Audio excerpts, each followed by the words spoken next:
Lo mcimbi omkhusu wengoma festival uhlanganisa iminxa ehlukene yomculo, umaskandi, ingoma yezigubhu, ushameni, amahubo, nemiculo ye-Afro gospel, kanti ke enye yeyinhloso ngangi zawo ukuthuthukisa ingoma.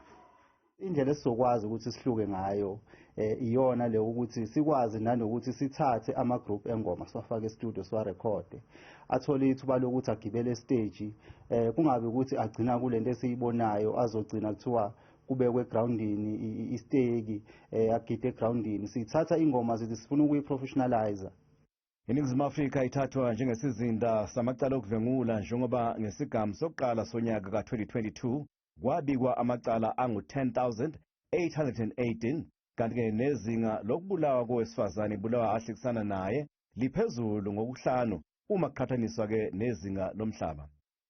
Ezibalweni zobugebengu zikaMasingana kuya kuNdasa ka-2023 iKwaZulu Natal isendaweni yesithathu ngokwesibalo esiphezulu samacala ayamene nocansi, kanti ke iziteshi zamaphoyisa okubikwe kakhulu kuzona amacala okudlwengula ngaso lesikhathi kuqhokele phezulu iNanda, kuze uMlaza, eMpangeni, Nongoma naKwambonambi.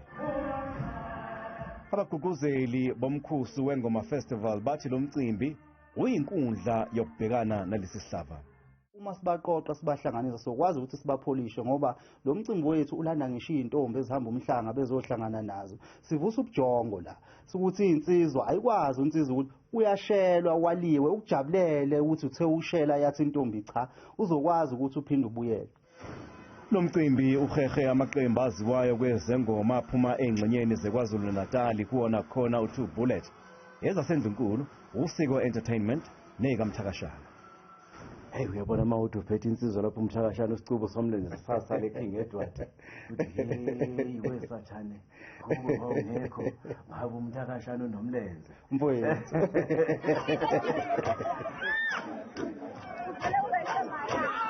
Umkhusu wengoma festival uzobe usehholweni iCaluza Emgungundlovu ngomgqibelo.